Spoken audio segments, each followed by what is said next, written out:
హైదరాబాద్ నగరాన్ని ముసురు కమ్మేసింది. మొన్నటికి మొన్న 2 రోజుల పాటు ఎడతెరిపి లేకుండా వాన పడింది. 2 రోజుల గ్యాప్ తర్వాత మళ్లీ ముసురు మొదలైంది. రాత్రి నుండి జల్లులు కంటిన్యూగా పడుతున్నాయి. ఉదయం నుండి ఆకాశం మేఘావృతమై ఉంది. హైదరాబాద్ లోని పలు ప్రాంతాల్లో ఒక మోస్తరు వర్షం కురవగా మరికొన్ని ప్రాంతాల్లో ముసురు పట్టింది.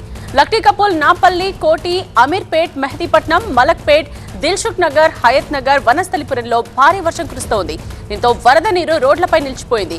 లోతట్టు ప్రాంతాలు జలమయమయ్యాయి. డ్రైనేజ్లు పొంగిపొర్లుతున్నాయి.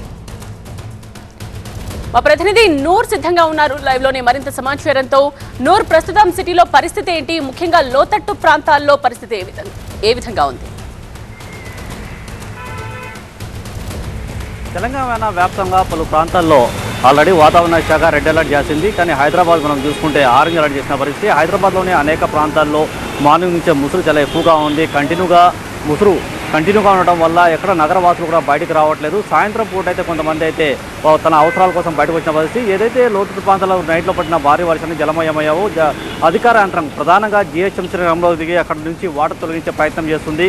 కానీ హైదరాబాద్లో సాయంత్రం పూట నేను దృశ్యాల్లో చూపించే ప్రయత్నం చేస్తున్నాను. ఎక్కడ భారీగా ట్రాఫిక్ లేదు. సాయంత్రం పూట ముసురు కొద్దిగా తగ్గిన తర్వాత ప్రజలు తన అవసరాల కోసం బయటకు వస్తున్న పరిస్థితి. మరోవైపు ముసురు ఎక్కువగా ఉండటం వల్ల అధికారులు కూడా పదే పదే విజ్ఞప్తి చేస్తున్నారు. ఎవరు అవసరం ఉంటేనే ఇంట్లో నుంచి బయటకు రావండి, మరోవైపు రావద్దని కూడా విజ్ఞప్తి చేస్తున్న పరిస్థితి.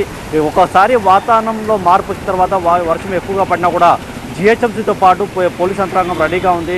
ఎక్కడైనా ఏదైనా సమస్యలు ఎదురైనా లేకపోతే ఏదైనా వాటర్ లాగినైనా కూడా ఎప్పటికప్పుడు జిహెచ్ఎంసీ అధికారులతో మీరు సమాచారం అందించి వాళ్ళతో కోఆర్డినేట్ చేసుకోవాలని కూడా జిహెచ్ఎంసీ చెప్పుకొస్తున్న పరిస్థితి. ఓవరాల్గా హైదరాబాద్ మొత్తం ముసురు కుమ్ము వేసింది. ఎక్కడికైతే అధికారులు ట్రాఫిక్ పోలీసులు అయితే రోడ్లపైన ఉన్నారు. ఏదైనా ట్రాఫిక్ సమస్యలు వచ్చినా కూడా వాళ్ళు ట్రాఫిక్ క్లియర్ చేయడానికి కూడా సిద్ధంగా ఉన్నట్టు కూడా ట్రాఫిక్ పోలీసులు చెప్పుకొస్తున్న పరిస్థితి. ఓవరాల్గా హైదరాబాద్లోని అనేక ప్రాంతాల్లో ఎక్కడా ట్రాఫిక్ అనిపించట్లేదు. మరోవైపు ప్రజలు కూడా ఇళ్లలో వరకే పరిమితమైన పరిస్థితి. రైట్ నూర్.